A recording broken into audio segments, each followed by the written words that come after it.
You're listening to No Plot, Only Lore, a podcast about games and the tables we play them at. Your DMs tonight and every night are Josh and Chris.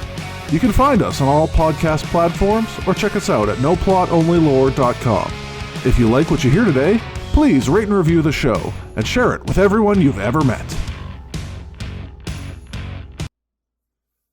Welcome back to No Plot, Only Lore, statistically a better alternative to a bear in the woods. We're going to talk... Are we, though? Yeah, marginally. The joke's going to be super relevant in 2 weeks when no one knows the meme. Oh, man. Yeah. We're really playing the long game with some of these intros, I feel. Yeah, our episodes are just time machines back into a month ago. See, yeah, the best part is that this isn't even going to get published until that joke has been run right into the ground and nobody remembers what we're talking about. Yeah. You're a problem, Josh. I am a problem. That's the topic this week. I have been we've been talking about problem people all afternoon. We want to talk about problem players. Yeah.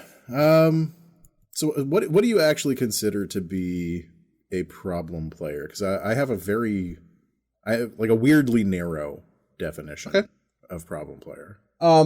For me, a problem player is someone whose in-game or out-of-game actions actively interfere with the fun and comfort of the rest of the table. All right, so we're on the same page. Yeah, because that's very much where I am as well. It's just I'm not the type of person who thinks that a standard rules lawyer, right, like somebody who knows the rules really well and will correct you, right, is necessarily a problem player. No, I think there's a very distinct difference between an annoying player and a problem player. There are certain things that certain personality traits that will just be kind of grating, but I don't think that they're necessarily a problem until they start interfering with other people. Yeah. And there's varying degrees to that interference as well. Yeah. There's obvious ones. If you have somebody who literally flips a table, then that guy's a problem and you shouldn't be playing with him anymore. If you have somebody who punches somebody else, maybe ask her politely to leave. Yeah. Or maybe just, in my case, actually remove her. Yeah. Just any kind of violence isn't something that I'm going to be putting up with on my table. But that's a really extreme case. Have you ever actually had anybody get violent at a table? No. I am a terrifying person if you don't know me. So, that's fair. Yeah, it's not really. Yeah, for everybody who doesn't know, Josh is actually a 7'11" gargantuan troll that I found living under a bridge once. Okay, you're not entirely inaccurate, but I am a 6'8", 400+ pound former football and rugby player who spent 20 years professionally removing people from situations. So there's that. You're real big and you're real good at moving people. Yeah, but no, I've been at tables where things got heated for sure, but I've never been DMing a table where I was worried that violence might be an issue, and I've never been at a table where I wasn't able to we'll say forcefully de-escalate the situation. Okay. I've actually been at a table where somebody tried to throttle somebody else.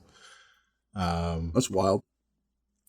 I was a young man and I was playing with other young people, and tempers got kind of heated around a dating scenario that was outside the game. Oh, that started to have some interactions happening inside the game that probably shouldn't have. Yeah, that's a wild one. Yeah, so there was a bit of a ruckus. Yeah, I will say my games, whether I'm playing or DMing, have always had a very lighthearted atmosphere to them. So, and also have been very good about keeping off the table problems off the table. That's something that I got better at as I got older. Yeah. I come from a very dramatic small town where you can't take a shit without everyone knowing what color it is. That's every small town, yeah. Yeah. So like a lot of like the weird small town drama would sometimes start to bleed into games depending on how long the games had been going. Right. And that would have an impact on the game itself. And like I usually keep a pretty lighthearted atmosphere too, but I can't always do that when my players are being decidedly not lighthearted. Yeah, that's fair. But yeah, I make a pretty firm and quick decision anytime there's like any kind of violent activity that I just don't play with those players anymore. Yeah, and you know what? That's kind of like a fair, like, baseline rule for like most social like relationships or whatever or interactions. Like, very rarely is it like normal for like physical altercations or whatever to be part of like the normal behavior in a group. So that's unless your group is like a dive bar in Lethbridge, right? Like, right. There are some environments where that kind of behavior is kind of like more or less expected, and that's what I'm saying. I think that's maybe a normal thing for an environment, but not for like a social group. You know, unless fair. Like your entire social circle is like amateur jujitsu enthusiasts, like that's just not a thing that people do. You know, at least in civilized, polite society. Now I kind of want to design a role-playing game where like every skill check is a judo match. Okay. And just see how long you can go. Like every skill check is resolved with like in-person IRL judo? Yeah, like literally fight the DM. Okay, yeah. Can I like preemptively put my name in the hat for a slot at the table? Like I want to give this a go. It's going to get really interesting when you're doing like stealth and you have to literally throw somebody to the mat.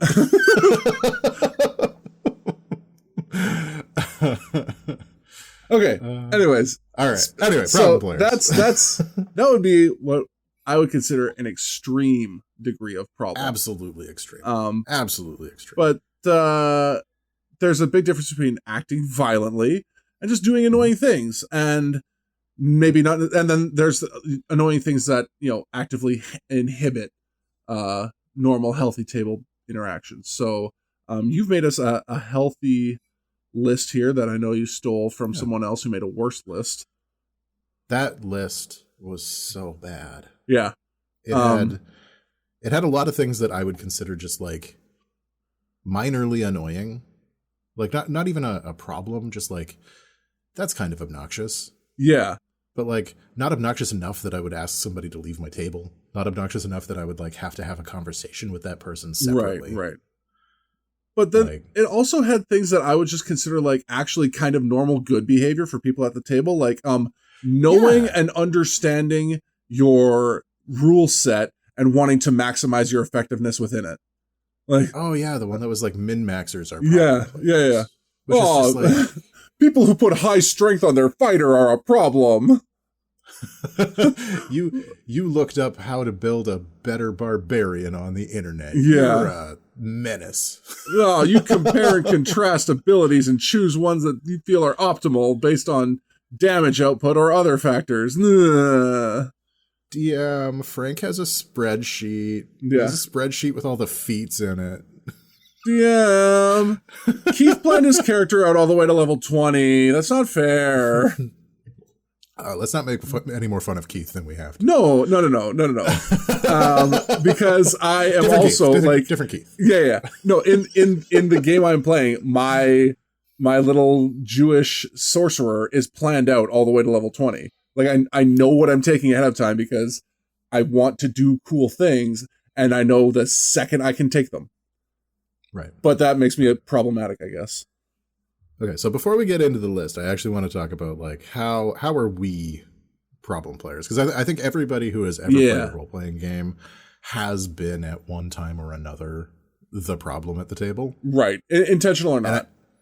Intentional or not. And I know for a fact I have been. Okay. Like, I have been asked to leave tables. All right. I will hear your confession. Oh, good. Yeah. I tend to be way more random than I would like to be. Yeah. So I get distracted easily, Mm-hmm. and I am allergic to boredom. Yep. And unless I have a pretty clear idea about what the game is about and what objectives we're trying to reach and how we're kind of expected to reach them and the genre constraints that we're in, I will just kind of do whatever pops into my head. Okay. And that is occasionally stuff like my first game of 3.5 was with a group of people I'd never met before. Okay. We didn't do a session 0. We all just like made characters and rolled with it. Mm-hmm. And I was playing a rogue. Oh, we know how this podcast feels about rogues. Yeah, no, we fucking hate rogues. What a bunch of losers. Yeah. Because there was one bad one time. Yeah, one bad rogue, and that just ruins the pot. Yeah. But my rogue character, like we started hearing like a bunch of rumors and stuff about what was going on some ships that were out in the harbor. And so I was trying to convince everybody that we should go and investigate that, and nobody wanted to come with me. So I just went by myself. Hey, don't split the party. Don't split the party. I'm not the main character. Don't do the fucking random thing. Right. And I was like level 1. Yeah. And it was 3.5, so nobody's good at anything at level 1. And I pretty immediately got involved in a fight, and my party had to come and save me, and I was asked to never come back. Wow. Just about that, huh? Just because I decided that I was gonna go and advance the plot come hell or high water, I guess. Because that was the only lead that I had, so I fucking ran with it. That's a tough one. I don't know if I would have asked you to leave my table, but we would have had a very long conversation about what constitutes good and normal behavior. I think you and I would have had a session 0 and actually would have talked about our character and plot concepts before the game started. It wouldn't have been a problem. I'm saying after all of these other things that happened in that sequence. Yeah. You know. Anyways, yeah, that's wild. If I would say my least favorite kind of problematic player is the his favorite kind, or the kind you are? No. I'm saying on your issue there, your particular brand of problem player is probably my most annoying type. I have very little tolerance for the bacon narwhal kind of people who are just like doing whatever. It's a reaction to being bored. Right? Yeah.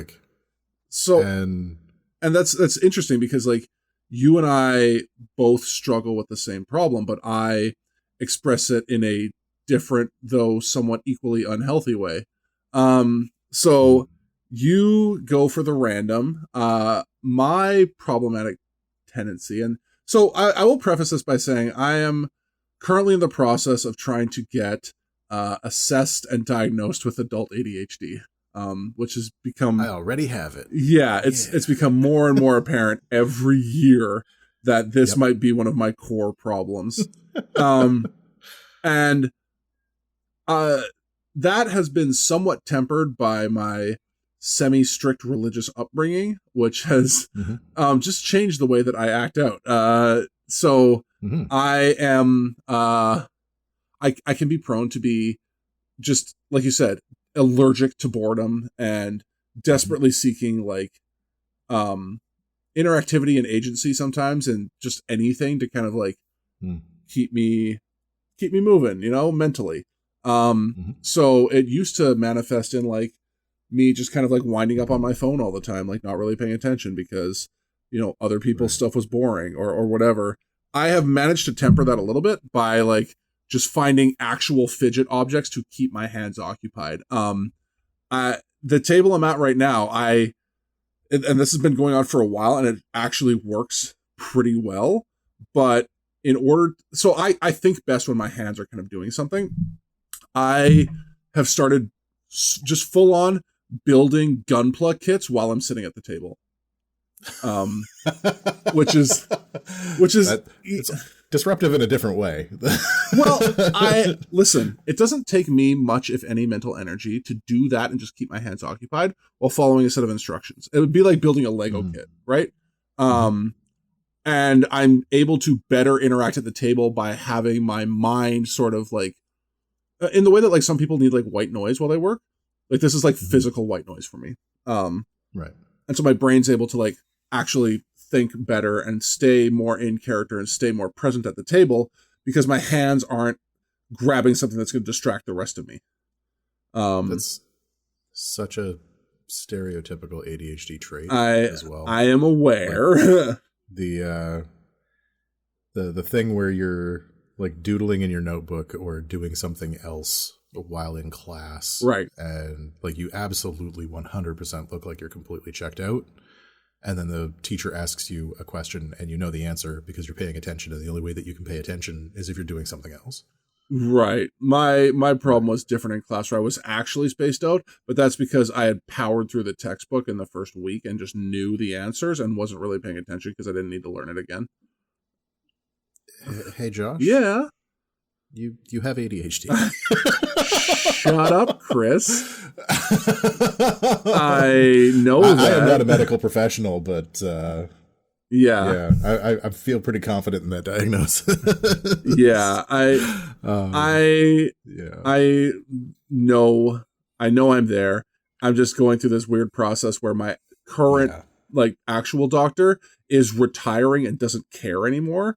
And so I'm trying to find a new one. And then the new one that gave me a referral, he referred me to some quack friend of his instead of the specific doctor I asked him to refer me to, who was recommended by my psychologist. So my family doctor, who is I'm incredibly privileged to have, right, specializes in psychological medicine. Oh, wonderful. And so when I sat him down and was like, look, I think I might have ADHD. Here's all the stuff that is lining up for that. Here's what my friends are telling me, because I told some of my friends that I think I might have ADHD, and they were like, dude, you don't have a diagnosis already? Yeah.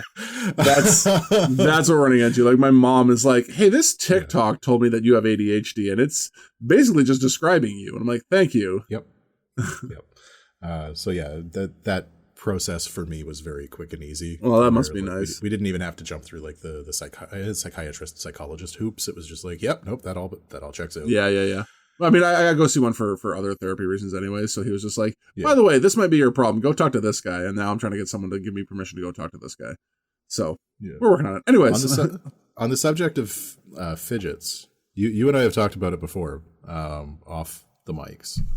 But my favorite fidget right now is actually a D10 made out of dildo material. Right.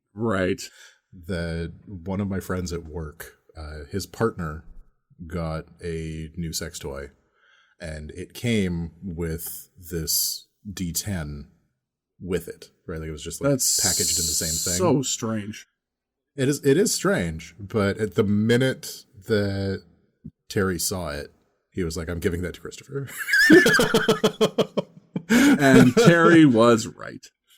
Terry was right. And it's absolutely my favorite fidget. It's squishy.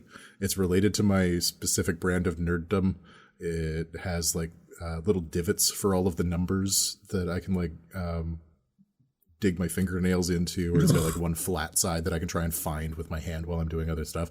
It's dumb, but it's absolutely my favorite fidget of all time. Thank you, Terry. Yeah. That was a very thoughtful gift. I find that for me, fidgeting needs to be semi-constructive. Like I like building Lego, building Gunpla. I have a little side gig where I assemble people's Warhammer miniatures. Like it's, I need to be, actively constructing something. And I think following the instructions is part of that.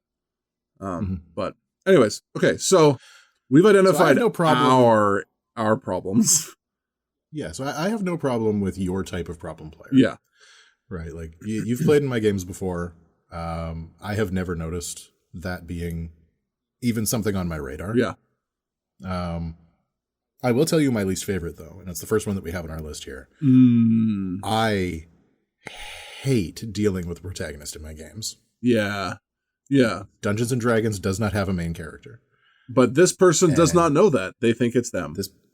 Yep, it is absolutely them. They are going to interject themselves into scenes that they are not a part of.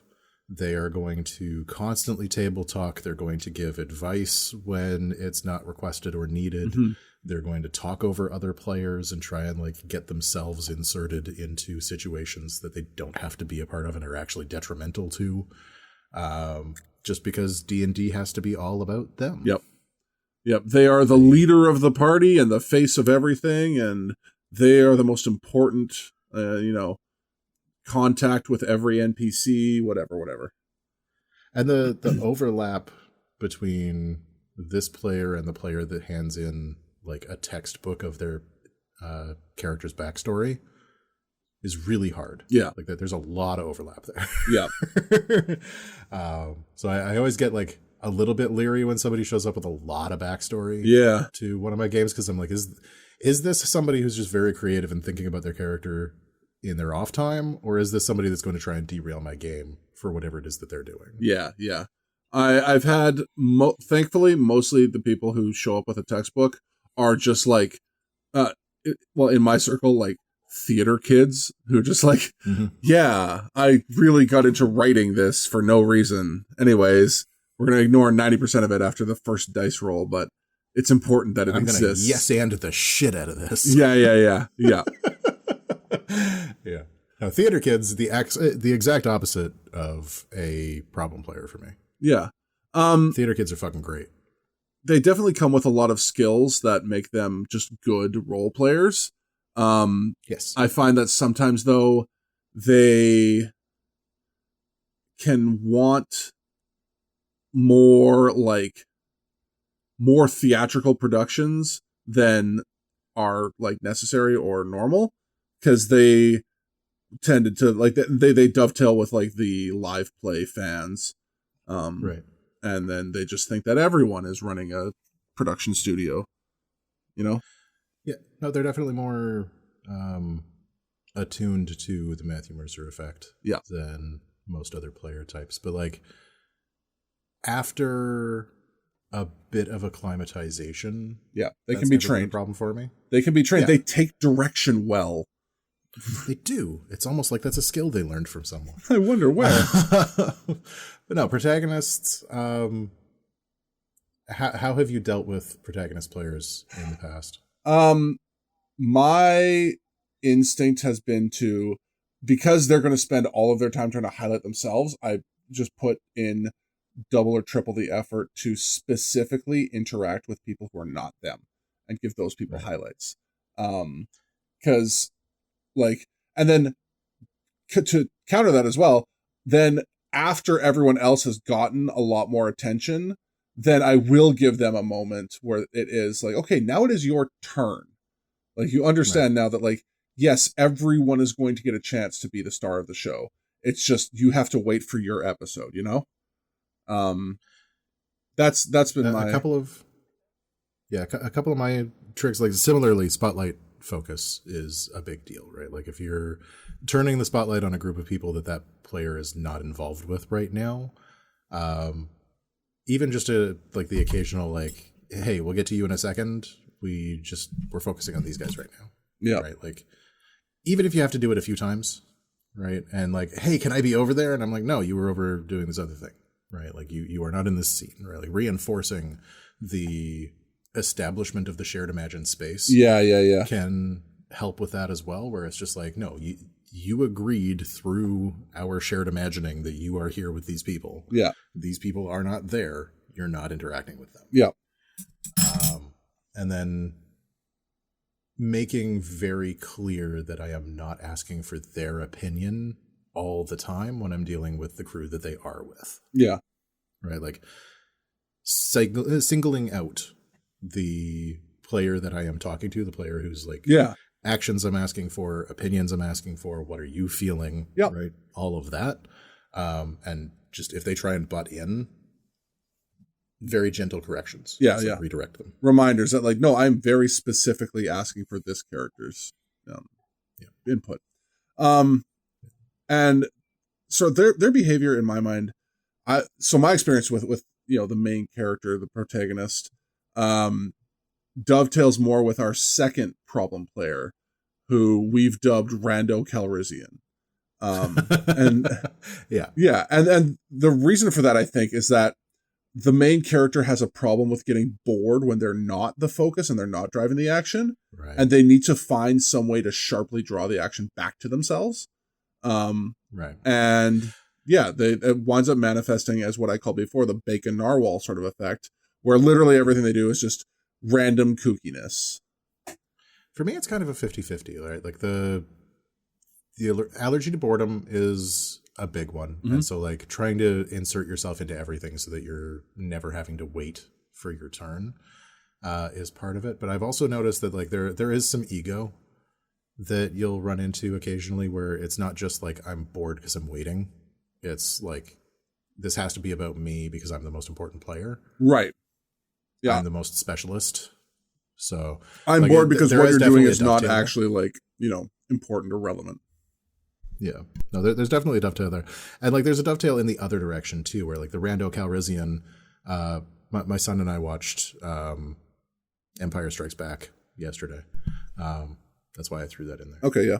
But the Rando occasionally will become the main character because of their randomness. Right. Yeah. They wind up taking up so much of the mental space of people because like who knows what the lunatic's gonna do.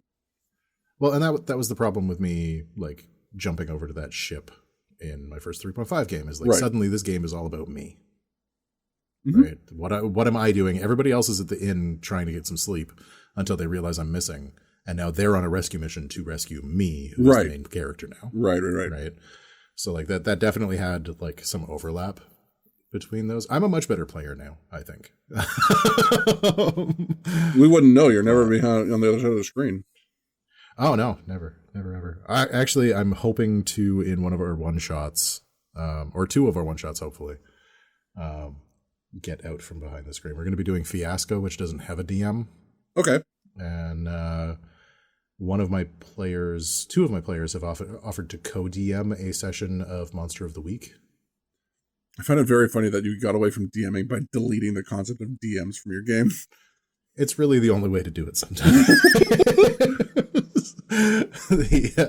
The forever GM curse is very real. Yeah, no, the random players, like, as one, I do recognize that there is, like, some spotlight influence there, right? Like, they want the spotlight on them. They want people to think that they are quirky and fun sometimes. And in my case, it's just like, I have a random fucking idea, let's go. Okay, right? yeah. It's very rarely, like, a well thought out, considered strategy. It's just, I have an idea, let's go do it. Yeah. Let's go ride bikes. We're moving to Paris. Just like the first fucking thing that comes into my head. Yeah, I get it. Dealing with them is harder, maybe just for me. Sure. Because like, I don't want to shoot down ideas. No. You because you feel like you're like squashing creativity every time you do it, and then like, when I need them to be creative, they're gonna be like a whipped puppy or whatever. Right, and like I don't want to like start working out all of my no but examples of things, right? Like I'm not trying to judo them into a specific thing. Yeah. Doing so. I don't actually know. Like I haven't had one in a long time. Probably the closest player that I have to that is the guy who made the wrestler monk and the Power Ranger artificer. He comes up with a fair random ideas, but like that works in the game that we're in. Like it doesn't hog a lot of spotlight time. It hasn't become like something that is detrimental to the game. and everybody's interacting with it well. So I don't even know how much I would consider that I don't think that he's a problem. He's not a problem at my table. Well, no, okay, that kind of person is somewhat helpful, but it could become a problem if, he made, let's say, suplexing his only form of communication. Right? At least until it became boring. Yeah. Like, we walk into town, we start talking to the locals. He gets bored, suplexes, the sheriff or, some old lady. Like, it's, that little bit of chaos certainly helps at the early stages of the game, but it's when he's in the game, is he being, intentional or just stupid? He's been talking about possibly retiring that character, and he has his character is built around the idea of like dragons are the descendants of dinosaurs and aliens. Okay. And we're just about to go to fucking space. Right. And if he retires that character right before we meet actual fucking aliens, I am going to throw a fit. Yeah, you need to make a phone call and just intervene on your party's behalf before he can. Like, you're like, please, this 6-month-long joke is about to pay off. Like, please don't. Right. Yeah.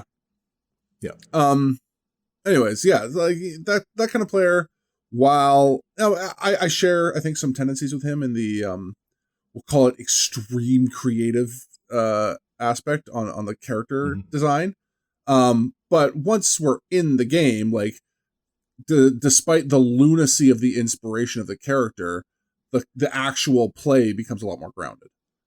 Yeah, that's true. And that's true for that player as well. As his play has been much more grounded. And I think I'm saying like that's almost like an archetype of person. It's like, my inspiration for this was Home Alone 2, but it's actually just a good druid.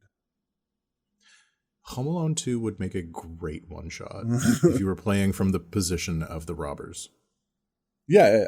You are the wet bandits, and there's a house full of traps, and you're chasing a child. Yeah, that's going to be my Christmas one-shot this year. Perfect. I love it. All right. I hadn't even considered that before, but I love it. There you go. You're welcome. Thank you, Josh. So, So, randomness, obviously, like, how would you curb this, like, outburst instinct in them? I mean, my first instinct is to ask them questions. Right. So, like, you tell me that you are going to stab the king with a spork. Yeah. And my first question is going to be, okay, what are you hoping to accomplish with that? Yeah. Well, I don't know.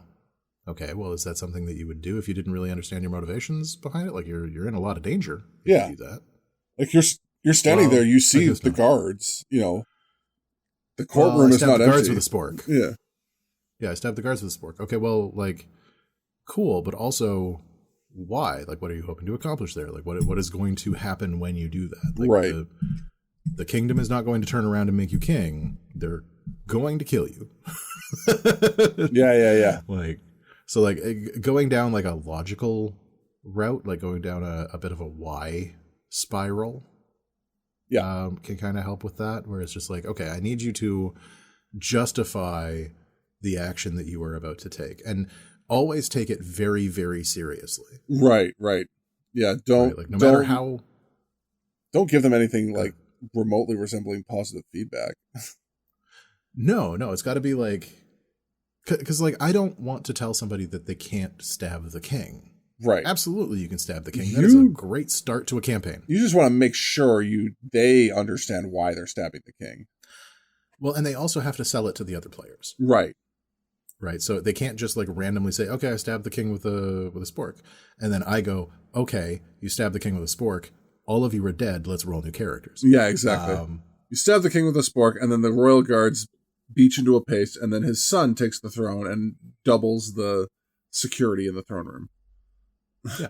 Or just you slap the king with a large fish, and every guard stabs you forever until you die. Yeah. That's their whole job. That's why they're there. The fact that you even got the king once is a fucking miracle. the rest of the party hires an extremely good lawyer to keep them out of jail.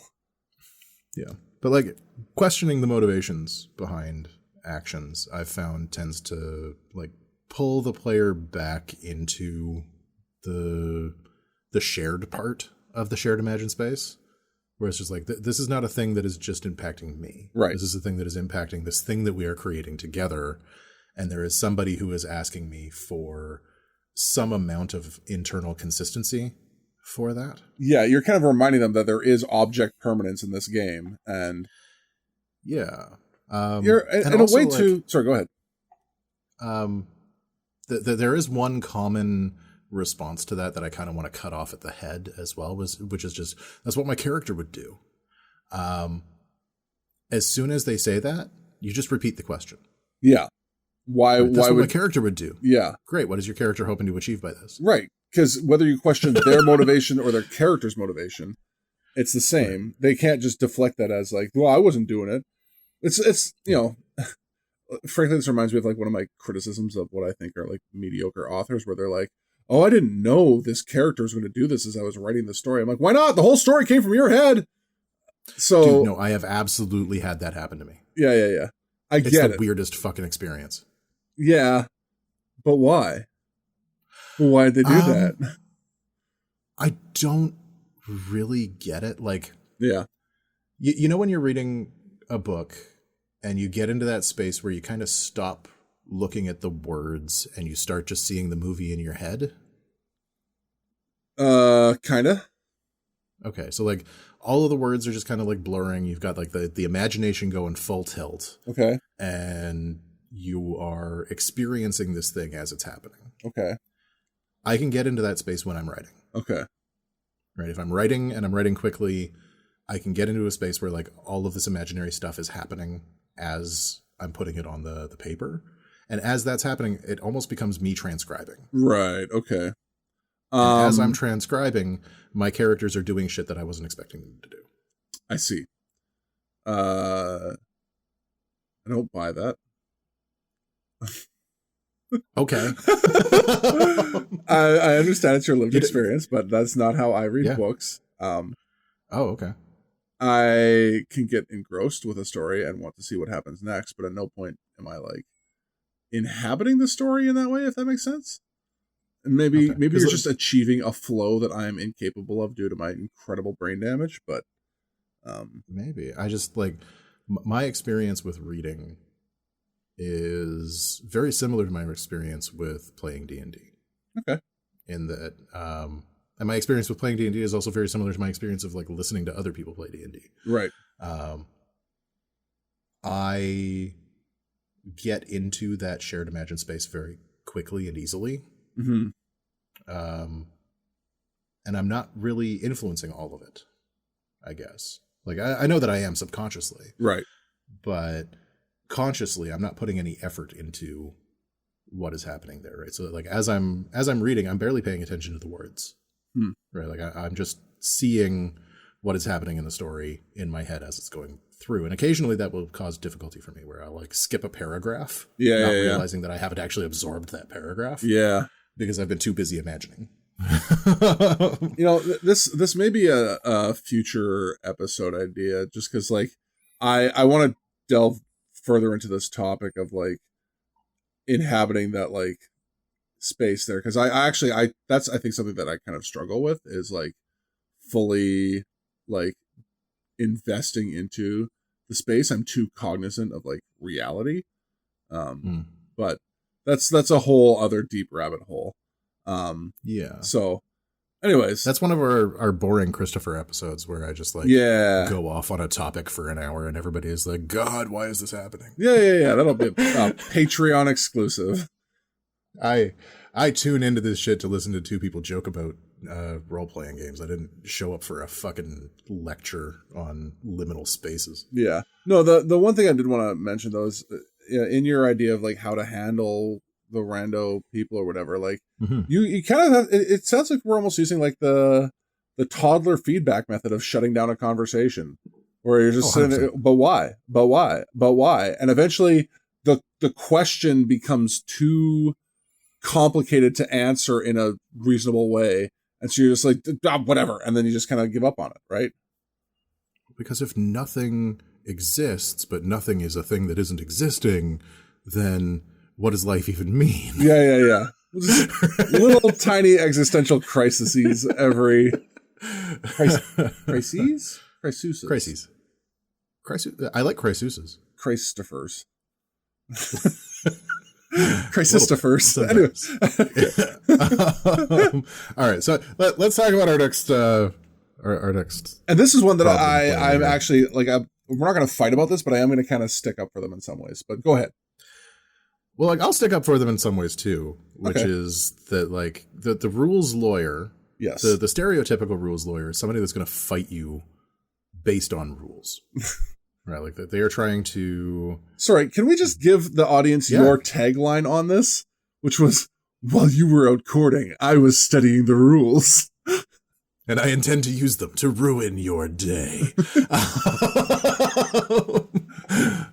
Yeah. Right. So sometimes my notes are funnier than the episode. We should start releasing the notes with the episode. We should, yeah. Except that some of our notes are just like a sentence. Yeah, that's what you get. Then you understand the problem that is making this product, which is sometimes Josh's notes are, and that's the end of it. Welcome to Patreon. Your Patreon reward is 3 sentences on a blank piece of paper. Okay, but like your notes here about what kind of problem player are you, it says Josh, and then fill this in for yourself, and I just didn't do that. You just didn't do that. No. my MO is very much, fuck it, we'll do a live, right? So yeah, for sure. Anyways, the rules lawyer. Rules lawyers. Rules lawyers hate our notes. Rules lawyers would absolutely despise our notes. So like, I do not have perfect rules mastery. I would actually go so far as to say that my rules mastery for 5th edition is pretty mid, because I have learned several versions of this game already. Right. And I keep confusing the stuff that happens in 5th edition with the stuff that happened in 4th with the stuff that happened in 3rd. And it's a lot to try and remember. And I have had to run like concurrent games in different systems before. Yeah. And so I would say that is not entirely your fault. It's not that the rules are unlearnable. It's that they keep wanting to change them every 10 years to sell you new books. Sure. And like, I'm happy to do that homework. Yeah. But one of the other things that I've noticed is that the way that I run games can be pretty rules agnostic. Okay. Yeah. Like the way that I run games can be done in a lot of different rule systems without impact, like especially for D&D style game. Yeah. Like if I'm playing a D&D or a D&D clone, my approach to it is going to be relatively similar regardless of the rules. Okay. So like I like having somebody at my table who knows the rules. Yeah, they're I love having useful somebody person. Yeah. Jordan, one of my players in my current game, is very well versed in the rules of 5th edition. Right. And he will occasionally correct me if I have made a rules ruling that is different. He never fights me on it though. Yeah. Right. And I rarely, if he gives me a rule and it sounds like it's probably the right thing, then I'll just roll with the thing that he said. Yeah.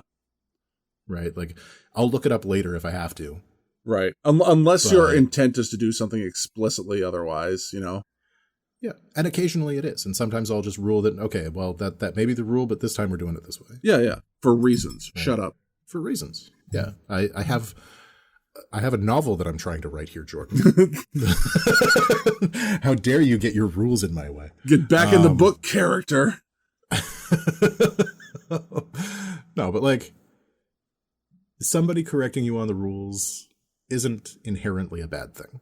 No, and I know you love your chat GPTs, but I like people just knowing things, because I just know things a lot, and it's helpful to me when they just know things that are outside of my wheelhouse. Like as a board game person, I genuinely appreciate having one like rules lawyer at the table. Because despite being a person who often does the teach for how a game is played, I may have some gaps in my teach for like specific interactions and whatever. And having one other person at the table who's actually paying attention is helpful. As long as they're not for like war games. Well, no, for board games, war games, any sort of game with a real strict rule structure, very helpful. So when it comes to D&D, it is helpful for me if there's someone else around who like might know, who cares about the edge cases, right? Mm-hmm. Like I can tell you the rough outlines of like you walk down a hallway and there is a spider or whatever, right? But they might know BT dubs, spiders, have a venom attack, so that the poison rule is applicable to this person's dwarf character or whatever, right? Like just or like I'm literally making things up as I go. The weird rules around entangling. Yeah. Where like in some versions of D&D, being entangled meant that you moved at half speed. Right. In some of them, it means that you can't move at all. Right. And it's an on-off state. In some other role-playing games that I've played, there are varying levels of entangled. Yeah. And so you can move sometimes and you can't move other times, right? And so like trying to keep all of that shit straight is really hard, and it's really great when somebody around my table knows exactly which rule we're using for the version of the game that we're playing. Yeah. Where that becomes a problem is when somebody is specifically using the rules to disrupt the game. Yeah. And arguing not just with the DM, but with other players, and like is trying to be the arbiter of the rules for the entire table. Sure. I think my most seen example of this is the person who has spent too much time online in like power gamer subreddits where they've decided to take a very loose interpretation of a rule or spell or effect and then build some turbo character off of it and then expect you to align with their interpretation of that rule to get the maximum benefit. My favorite version of that right now is the player who builds an incredibly overpowered build in Baldur's Gate 3. Yeah. Expect it to work the same way in D&D 5e. Yeah. Despite the fact that there are occasionally some fairly glaring differences between those two systems. Absolutely. There's like people forget that Baldur's Gate is based on 5th edition, but it is not actually 5th edition, which is 100%. Fine because it's a video game and needs to operate differently, but they just cannot make that I get it. It's so close. It's so close. You want it to just work. Yeah. But like the fact that guidance doesn't work on skill rolls. Yeah. Right? Like you use guidance on skill rolls in Baldur's Gate 3 all the goddamn time. If you have guidance, you use it on every roll. Yeah. If there's someone in 10 feet, use it. Yeah. There is no bonus on skill rolls for guidance in 5th edition D&D. So like you can use it for your attack rolls, you can use it for saves and like everything else, but you can't use it for a skill roll. Before we finish the sentence, I wanted to double check. Are you thinking of guidance or are you thinking of bless? Guidance. Guidance specifically only works on ability checks. It's only on... Yeah, it's only on... Sorry, it only works on skill checks or it only works on... Skill checks, like ability checks. It only works on skill checks. Right, it doesn't work on attacks. Right. Bless it does work on attacks. Yeah, right. Bless works on attacks, but it doesn't work on ability checks. They're two different things. You need to keep them straight. Yeah. Okay. Yeah. Like I said, my rules mastery. Well, no, that's not great. That's what we're saying. Like Baldur's Gate removed that issue, for other people, but it's a thing that you need to pay attention to at your table. Having someone who remembers that is super duper handy. I'm going to be perfectly honest. If somebody were to use Bless on a skill check in my game, 1, I probably wouldn't notice, and 2, I probably wouldn't care. Yeah. And that's fine. That's also a thing you can do. And then the rules lawyer is going to be like, but actually, and you'll be like, shut up, rules lawyer. This is my table. Right? Yeah. Well, and that's the thing too, right? Where if the rules lawyer shows up and they're like, well, it doesn't actually work that way because of like the stuff that's happening here. Hey, I've already made. You know what's more fun? Doing what I say. Yeah. Just roll with it. Right? Yeah. Like, we're all here to have a good time. We're not here to do homework. Right. And like, it's cool that you did. Yeah. It's cool that you did the homework. It's cool that you know all the rules. And when we play at your table, we will follow whatever rules it is that you want us to follow.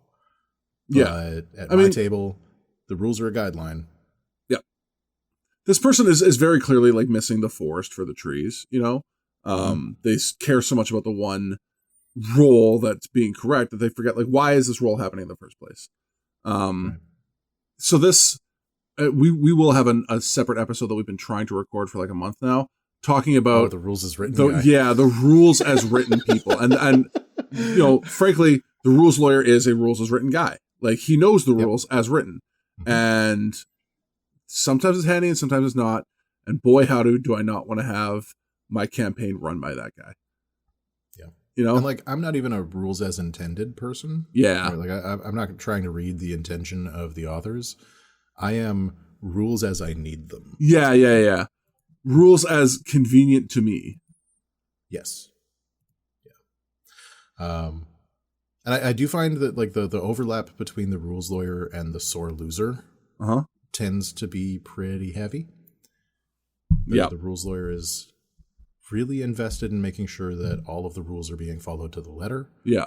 And the sore loser is trying really hard not to lose and is going to get grumpy if they do, and will often use the rules in like weird edge cases in the rules to try and eke out a win. Yeah, they tend to do this thing where they almost wield the rules as a weapon against you, who's supposed to be their like co-conspirator in this. Yeah. Have you had a lot of like sore losers on your tables? Not particularly. I'm trying to think. I can't. There's none that stick out in my mind. If that makes sense. This is one that I have almost never encountered. Oh, okay. And I think part of that is that, like, I have a fairly specific style of narrative crafting in my D&D games. Okay, yeah. It doesn't happen all the time, but, like, my guiding light is the Die Hard principle. Right. Where, like, I know that most of my players want me to kick the shit out of them. Right. For a long time until they can barely stand. They're walking across broken glass with 2 bullets in their gun. And then they want to win anyway. Right. Right. And that is my North Star. Yeah. That is my guiding light for like building encounters. I want to kick the shit out of my players. I don't necessarily want to kill them often. Right. Like Revivify exists. So like after a certain level, you're fine. But like, I don't want to kill them often.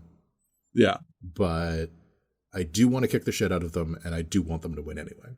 And so there isn't a lot of like losing that happens at my table. Yeah. And so I very rarely run into this. Yeah, that's fair. There is some losing, right? Like if somebody rolls a bad skill check. Yeah. I have met some people that are like, fuck. Or you get the people that are on just bad runs. Yeah. Right. And like, I get frustrated at bad runs too. But like if you run like 4 or 5 failures in a row or 4 or 5 missed attacks in a row. Yeah. Reactions to that can differ a bit. Yeah.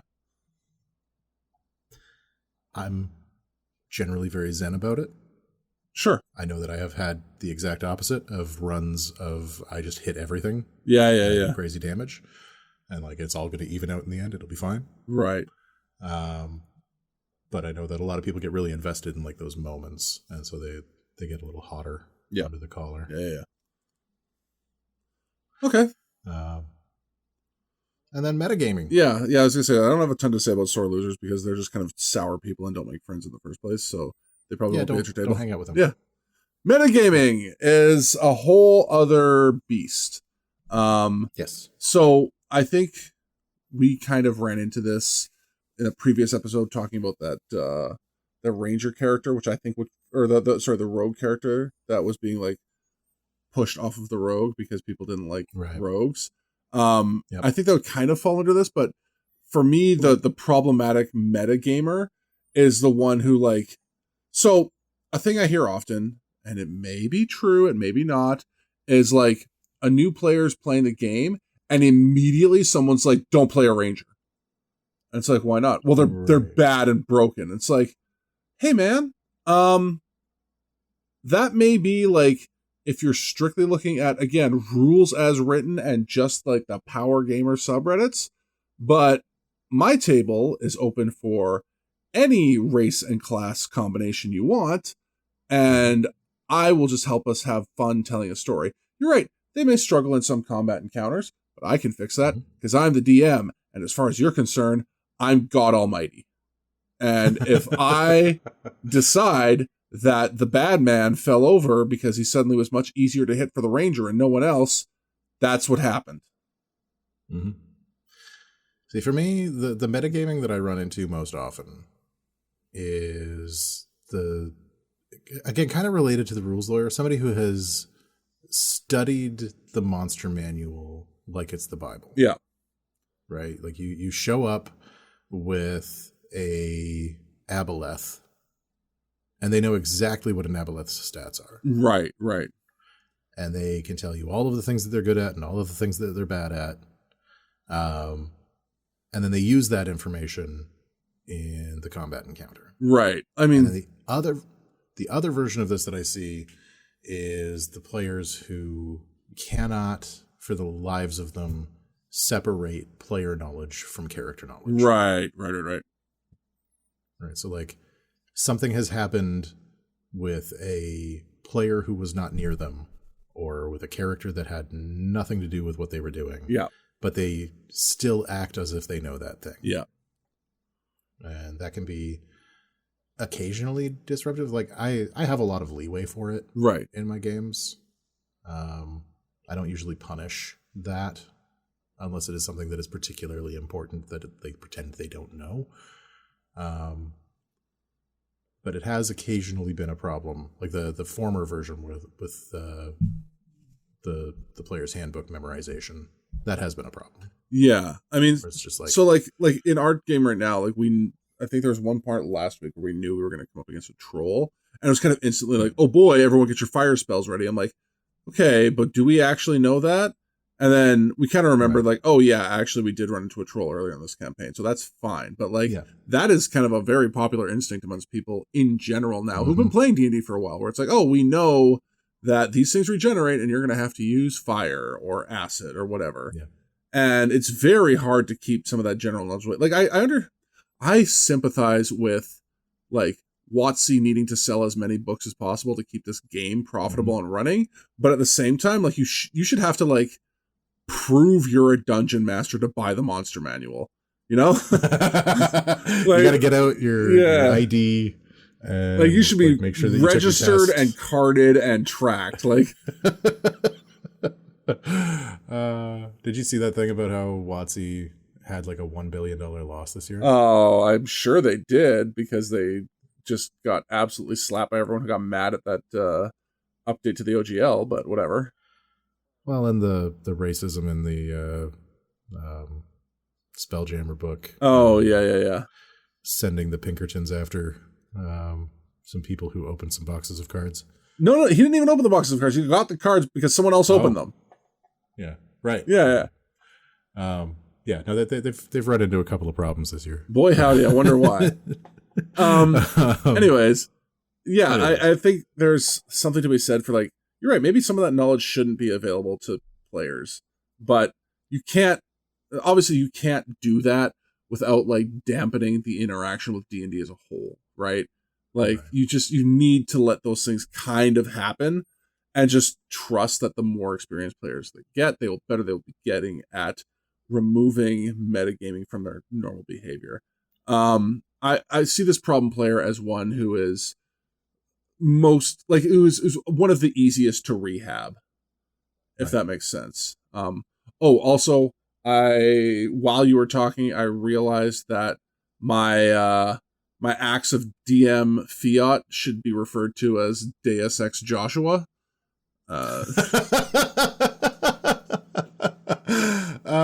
Whenever we get merch,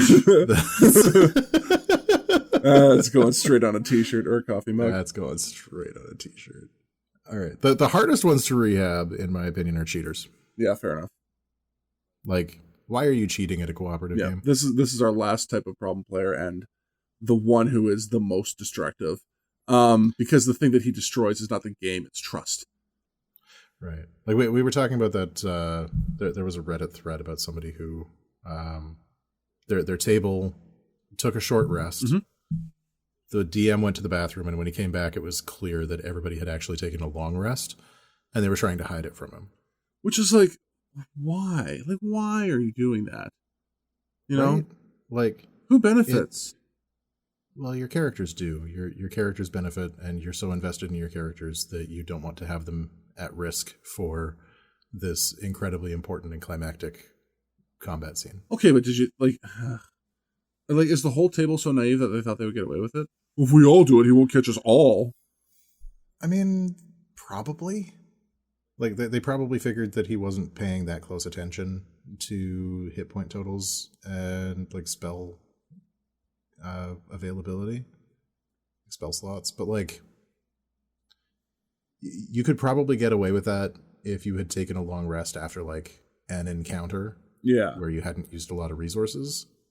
But if you were already down like 50%, taking a short rest is going to get you some of your hit points back and none of your spell slots unless you're a warlock, because warlocks are broken.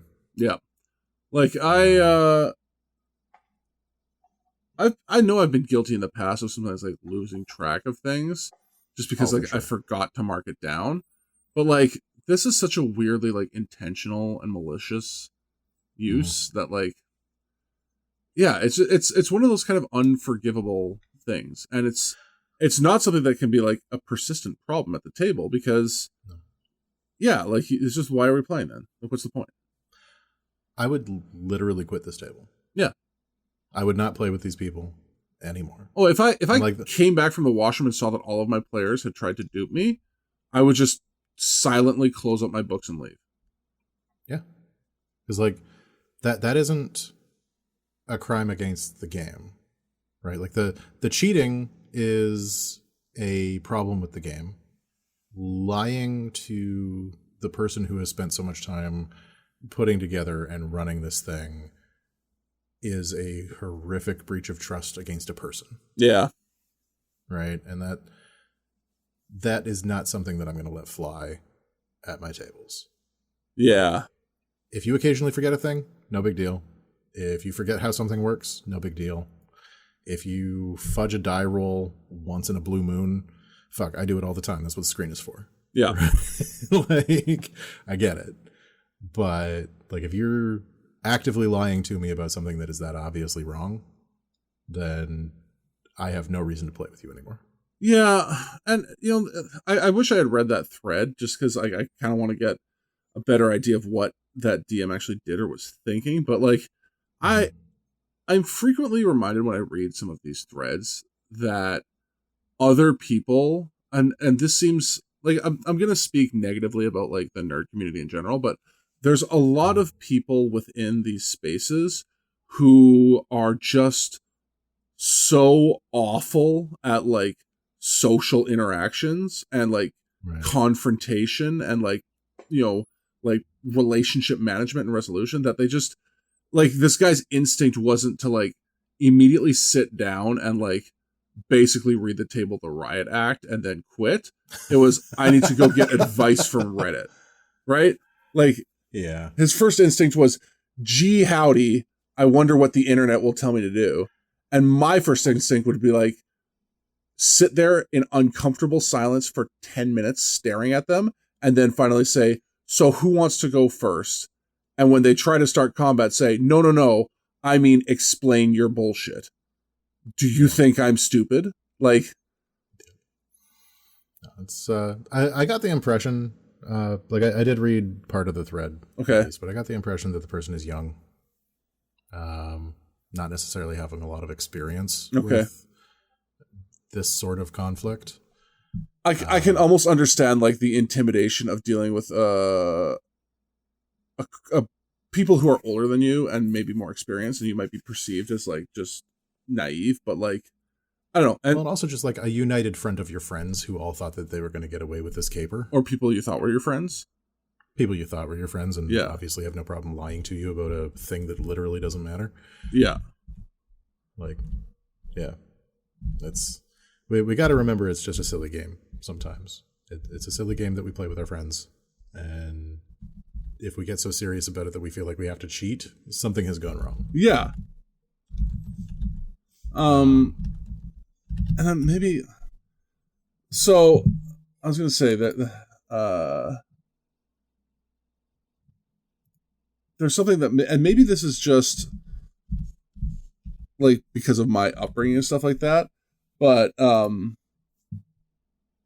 like just to kind of go down a slightly different path for a sec, but like something that was drilled into me, like as part of like my Christian upbringing or whatever, was this phrase from First Timothy that says, don't let people despise you because you're young, right? Like there's been this idea for a long time that like immaturity is not a sign of anything. I mean, famously, in his youth, like Jesus held court with the Pharisees at the temple and stuff like that.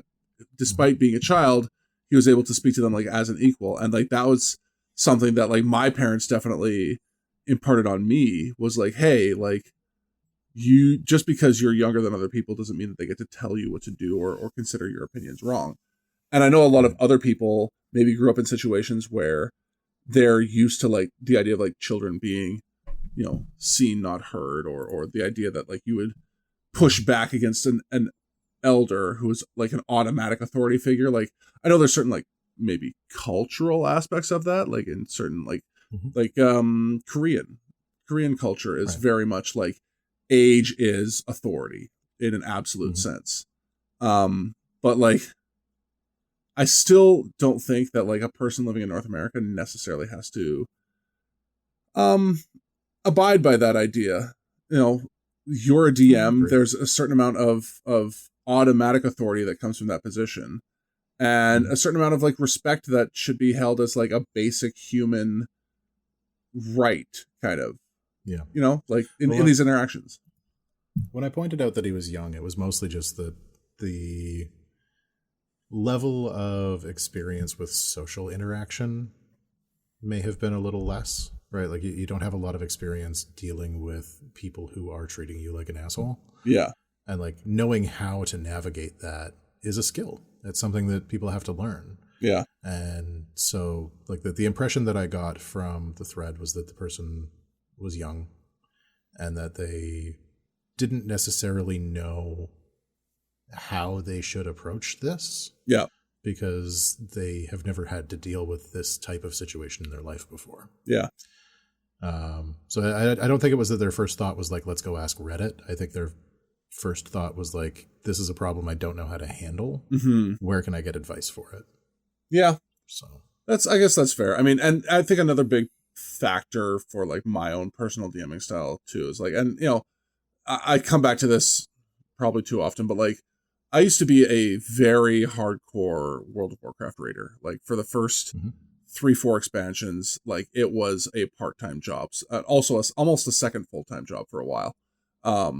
And a big part of that, especially the early days of WoW, was like you had to learn how to coordinate large numbers of people, and you'd be put into a position of like an officer or a class leader, and like weirdly enough, having that like somewhat anonymity helped, but like I had to learn as like an 18-19-year-old that I might just have to tell a grown ass man that he's bad at his job and he's getting fired from the raid team, which is like, it's odd. It's an odd sentence to construct. Like, I'm sorry, you have to realize you're letting down 38 other people because you're a bad tank and you're wasting hours of our lives because you can't spend. I understand you have kids and a full-time job. I understand that. That's okay. Maybe World of Warcraft isn't for you. Maybe you should have considered that before you decided to Leroy Jenkins this entire raid. Well, and that's an easier situation to deal with, right? The tougher one is, hey, you're a nice guy who shows up every week and is very consistent, but you don't have the time in your schedule to go do the extra little things that'll keep you at the front of the pack. Like I was in a like literally a top guild on my server, and the time commitment outside of raid time was still another 3-4 hours a night. And he's like, well, I can't commit 3-4 hours every night. And I'm like, okay, that's great. It just means you can't be in the top guild on the server. Right? And maybe it's my admittedly high levels of contrarianism, but like, but being able to have those tough conversations is something that like I got used to early. But maybe I just need to speak to like the young DMs in general. Like, we can't have every DM being like a 35-year-old dad, right? No. Like, we need a new crop to come in, especially with an impending new D&D edition, is that we need the next generation to start picking up D&D. Because what I see more and more frequently is an increasingly aged table. And we're going to do our gosh darndest to like I'm helping prepare a D&D summer camp for kids over July and August. And someone's got to run those tables eventually. Right. You know, like, that little group of kids is going to have to learn how to play D&D together. And one of them is going to have to like become an authority figure. You know, they're not. My son is actually stepping up to that. Like, he's been doing his D&D club for most of this year. And recently, like the way that clubs are set up at his school, you have to have like a teacher chaperone for any of the club activities that are happening. And his just went on maternity leave. Okay. So he's actually had to like arrange a new playing space with the like faculty, and like he's had to like scramble around to try and find somebody, and like found them, and now they've got some space out in a hallway with a bunch of tables that they've put together so that he can run his D&D club. Yeah. Which like is dope. But also like I think one of the things that we're starting to see is like Dungeons and Dragons is a generational game now. Yeah. Like, you and I are very much the like second or third generation of D&D players. Yeah. And our kids are going to be the ones who start picking it up. Yeah. Right. So like there are still some young people playing. Yeah. And I do think that some of the like recent, like the fact that Critical Role was the biggest thing on Twitch for a while. Yeah. Definitely helped expand the reach to some of the youngins, which I appreciate. But getting this back to on topic just for the last little thrust. Yeah. What should you do if you are the problem player? Kill yourself. No. Okay, cool. Podcast over. No, you can just cut your mic. That's where I'm going to end it.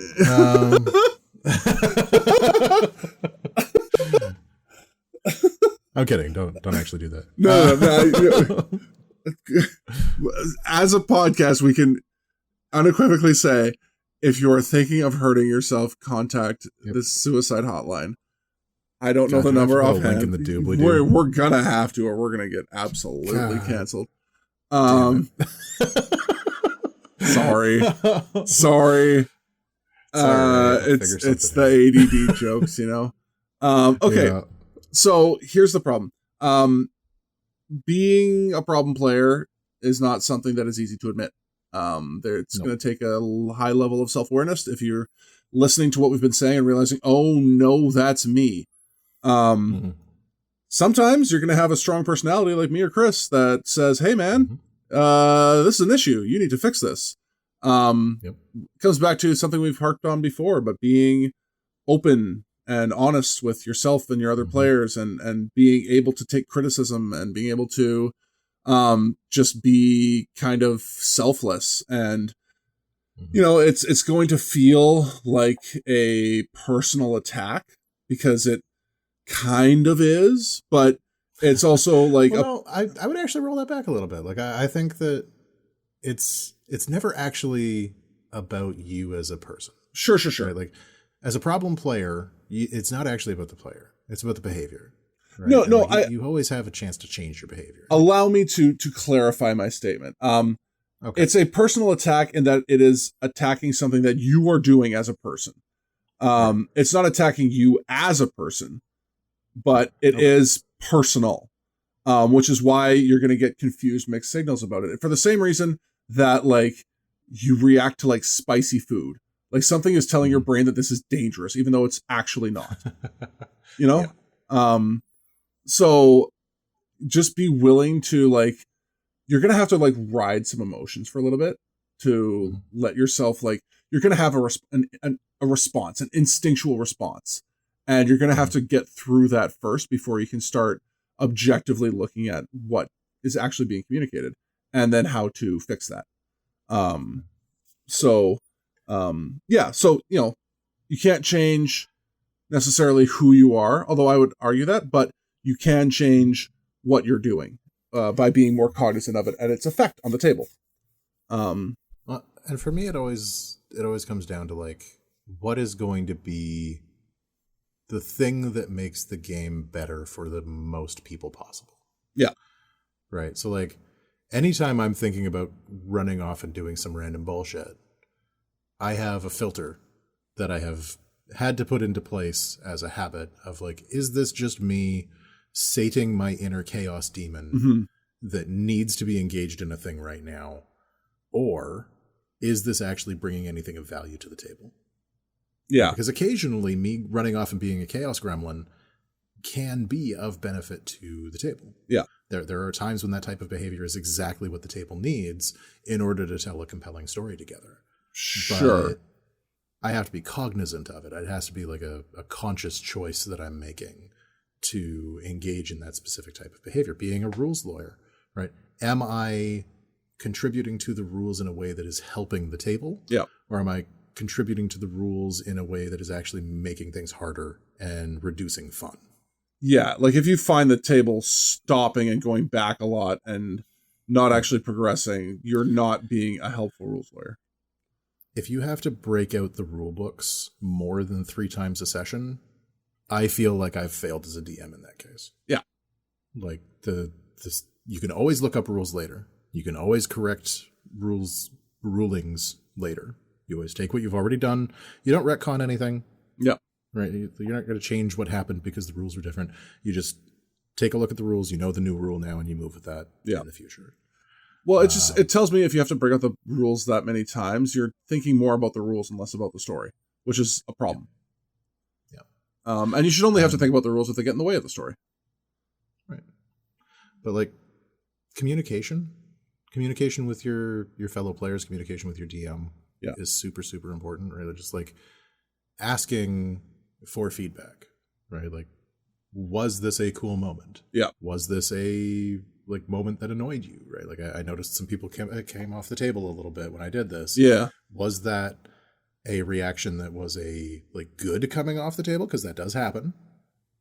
Right. Mm-hmm. Like people are occasionally shocked by stuff and they pull back and it's fine. Yeah.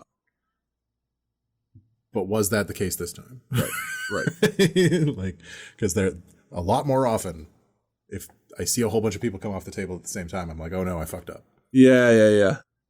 I mean, sometimes, yeah, no, you know what? Never mind. I'm going to kill that thought before it left my head. I will say, sort of bouncing off of your idea of communication is also communicating with yourself. So, right. Self-reflection, super, super, super important. But like we talked about earlier, is you can install your own inner annoying toddler as a way of like making sure what you're doing is productive. Mm-hmm. Like if you're constantly asking yourself, why am I doing this? Or why is my character doing this? You'll more often than not, instead of like modifying what you're going to do, you're going to figure out a way that it makes sense. Does that make sense? Yeah, absolutely. Yeah, like, it's not going to be like limiting to yourself. What it's going to do is actually like help you tailor what you're doing to what the rest of the group is trying to accomplish in a way that keeps you from being, a selfish protagonist, or, Captain Rando for no reason, or a rules lawyer just because. It's helping you really think about, like, why am I playing this game and what am I trying to accomplish as this character? Yeah. So basically, if you want to stop being a problem player, you go to therapy and you take an improv class and get off TikTok. You're good to go. Yeah.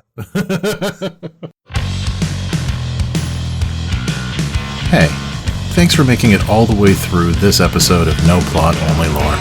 If you're looking for more, you can always find us at noplotonlylore.com and on all the very best podcast platforms. If you like what you heard today, please share, rate, and review the show to feed my never-ending need for attention and validation.